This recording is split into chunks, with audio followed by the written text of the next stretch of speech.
Eu sou a doutora Patrícia Valério, estou aqui para a gente conversar um pouco a respeito de uma pessoa extremamente importante no cenário internacional e que tem uma relevância muito grande para muitos pesquisadores e trabalhadores da área da odontologia aqui no Brasil, né? Que foi o professor Pedro Planas. Então, eu peço licença para fazer uma partilha de tela onde a gente vai conversar um pouquinho a respeito desse grande homem. Vou abrir aqui uma apresentação e nós vamos conversar sobre isso, tá bem? Então, né, nós vamos conversar sobre quem foi Pedro Planas e por que a odontologia mundial deve muito a ele. Bom, ele foi um grande odontólogo espanhol que, com a sua genialidade, né, e a sua experiência clínica, ele conseguiu explicar de forma compreensível conceitos importantíssimos de embriologia, de anatomia, de neurofisiologia e de oclusão. Ele criou a chamada reabilitação neuroclusal, que busca mostrar ao profissional que lida com o sistema estomatognático a relevância da correta execução da função para propiciar o correto crescimento e desenvolvimento.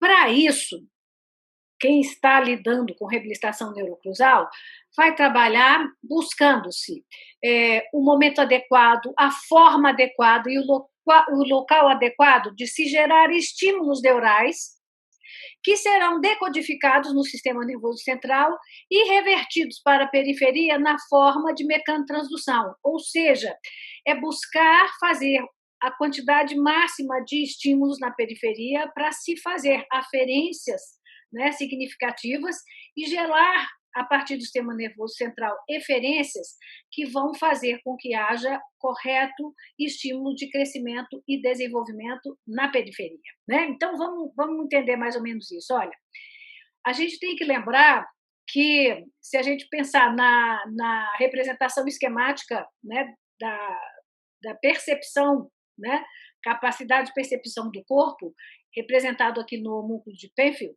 depois das mãos, né, o sistema estomatognático é o sistema com maior capacidade de reconhecimento do ambiente e de captação de estímulos. E a partir desses estímulos, que são decodificados no sistema nervoso central, uma série de eferências, né, vêm para os órgãos efetores e geram estímulos de crescimento e desenvolvimento que, para que sejam adequados, precisam de estar seguindo determinados padrões, né?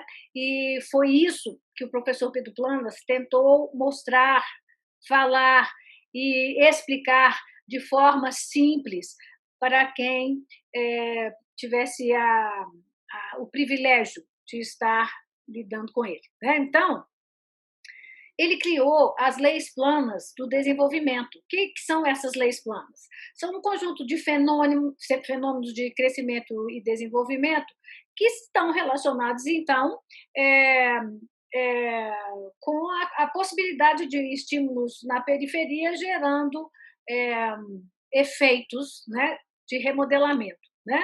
Então, se faz uma estimulação funcional, ou seja, se induz o correto funcionamento de vários órgãos, né, relacionados com o sistema estomatognático, essas formas, né, de estímulo funcional foram descritos por ele de forma brilhante, né, e depois posteriormente comprovados por vários pesquisadores, porque o professor Pedro Planas ele tinha uma capacidade de percepção clínica fantástica e outros pesquisadores que tinham é, uma um viés mais investigativo em termos de laboratório, com o passar do tempo foram, né, fundamentando tudo aquilo que ele falava. Uma grande figura que fez isso foi o professor Alexandre Petrovic, né?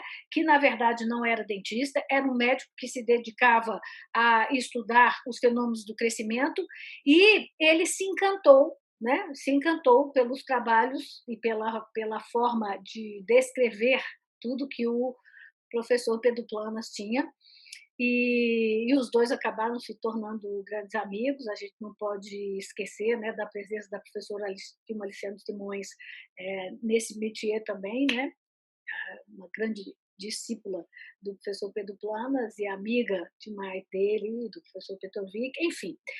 O fato é que outros pesquisadores depois foram mostrando que tudo que o professor Pedro Planas falava era profundamente comprovado pela ciência, né? Porque era sempre baseado em conceitos da fisiologia, da oclusão, da embriologia, da anatomia, não há contestação naquilo que ele fala. Então, eu vou citar aqui hoje as leis dele, que são extremamente importantes, só para balizar um pouquinho e botar um pouquinho de açúcar na boca de quem tiver vontade de se aprofundar mais e ir fundo no estudo de tudo do legado do professor Pedro Planas. Então, ele disse o seguinte: ele tem uma lei dele que chama Lei do Desenvolvimento Sagital e Transversal. Então, ele diz o seguinte: que o movimento condilar no lado de balanço produz excitação neural que provoca crescimento da hemimandíbula desse lado por tração da ATM. E ele diz também que a excitação neural no lado de trabalho, né, gerada no periodonto pelo contato oclusal, provoca crescimento da hemimaxila desse lado. Ele estava sonhando? De jeito nenhum. Ele é um fenômeno em capacidade de observação. E isso que ele fala estava relacionado com isso, né, que são os proprioceptores de periodonto, que é importantíssimo. Todo dentista, toda pessoa que trabalha com boca, entenda e estude profundamente, porque todo o funcionamento do sistema estomatognático ele tem uma relação direta com esses proprioceptores de periodonto, enquanto a gente tem dente, desde o primeiro momento que erupciona um incisivo no bebê, até quando o idoso ainda tem pelo menos um dente na boca, ou a pessoa que perdeu todos ainda tem um, nós ainda temos esses proprioceptores funcionando e com uma capacidade de finesse enorme, então a gente tem que estudar isso, né? E além disso, nós temos também receptores específicos na cápsula articular que foram descritos por Greenfield e Wyke e, portanto, receberam os nomes de GW, e que, junto com os receptores de periodonto e outros proprioceptores que a gente tem em outras regiões do sistema, trabalham exatamente fazendo isso que o professor Pedro Planas disse na primeira lei dele. E isso a gente pode verificar, inclusive em animais. Vocês acreditam? Isso é um animal de um trabalho nosso, né, de um grupo nosso de estudo de anatomia comparada, e esse animal está até copiado direto do slide de aula fora do país, né? Então, esse animal, por algum motivo, tinha um lado preferencial mastigatório. E é uma coisa que é muito contestada por quem não conhece fisiologia, dizem que essas coisas que o Planas falava não tem sentido. É só porque a pessoa não estudou fisiologia, né? Não estudou a fundo nem fisiologia, nem oclusão, nem embriologia e nem anatomia. Então fala que as coisas que ele fala não têm sentido. Mas se a gente for avaliar, inclusive no reino animal, a gente pode observar, né? Então a gente vê desvio de linha média, a gente vê alteração de plano oclusal nesse animal, tudo gerado por quê? Por causa de desgastes diferentes no dente, porque ele usava um lado mais do que o outro. Obviamente, nós não vamos nunca saber por quê, né? Mas é só para lembrar que até no animal é possível que a gente perceba isso. Quem dirá do ser humano, né? A outra lei, a Lei Planas do Desenvolvimento Vertical, e o professor Planas dizia o seguinte, que a excitação neural, o que eu estou falando? Estou falando de receptor de periodonto, que a excitação neural de uma peça dentária de um grupo dá resposta no grupo inteiro, e que a gente tem 2 grupos na mandíbula, direito e esquerdo, e 3 grupos na maxila, grupo incisivo e grupo canino e último molar, canino e último molar, de cada lado. Mas de onde que ele tirou isso? Tá viajando? Não, não está viajando. Ele tirou isso nos estudos profundos de embriologia. Então, quando a gente estuda embriologia lá no início do nosso curso de graduação, a gente não dá o menor valor para isso, mas devia dar, porque é baseado nesses conceitos que essas outras coisas acontecem. Então, é preciso ler ciência de base, é preciso ler fisiologia, para que a gente compreenda o que o Planas estava falando. O professor Planas, de que ele falava, né? Se a gente ficar na superficialidade, nós não vamos entender nunca. A outra lei é chamada Lei Planas da situação do plano oclusal. E ele fala o seguinte, que o osso basal, ele acompanha o osso alveolar nos seus movimentos remodelatórios em resposta às solicitações funcionais do plano oclusal e vice-versa. O plano oclusal se inclina para cima do lado de trabalho e para baixo do lado de balanço. E isso também não é nenhuma elucubração, né, do professor Pedro Planas. Isso é uma constatação de qualquer pessoa que estude, né, desenvolvimento e crescimento relacionado com o estabelecimento das funções do sistema estomatognático, tá bem? E, novamente, eu digo para vocês que, inclusive, em animais, a gente pode ver, aqui é a mandíbula daquele animal, e a gente está vendo que o lado onde ele funcionava mais, ou seja, onde era o lado preferencial de trabalho dele, a gente tem o plano oclusal mais alto, inclusive com o canino inclinado, e do lado preferencialmente de balanço, a gente tem o plano oclusal mais baixo e o canino mais deitadinho, né? E no ser humano acontece da mesma forma. E a lei Planas da mínima dimensão vertical, que também é chamada de que está definido pelo que ele chamou de ângulo funcional mastigatório Planas, que é a trajetória de lateralidade vista no plano frontal. Então, ele falava o seguinte, quando a mandíbula executa movimentos para alcançar a máxima intercuspidação dentária, será sempre à custa da maior aproximação dos maxilares, e esse movimento, então, visto no plano frontal, determinará o ângulo funcional mastigatório Planas. Gente, isso foi só uma forma simples e mais compreensível que ele achou para descrever conceitos complexos que já tinham sido descritos há muito tempo, por exemplo, pelo Posselt. Então, quando eu vejo um traçado de Posselt no plano frontal, eu estou vendo nada mais, nada menos do que o ângulo funcional mastigatório Planas. Mas a gente tem que lembrar que o professor Planas fez foi trazer para a prática clínica conceitos que ficavam escondidos na gaveta. Tá? Então, ele explicou muito bem como que as leis de Hanau funcionam. Se a gente perguntar para qualquer dentista hoje, o que é lei de Hanau? Ele fala, hã? Ah, já sei, é a lei daquela lâmpada. Não, aquela lâmpada ela também tem o nome do Hanau, né?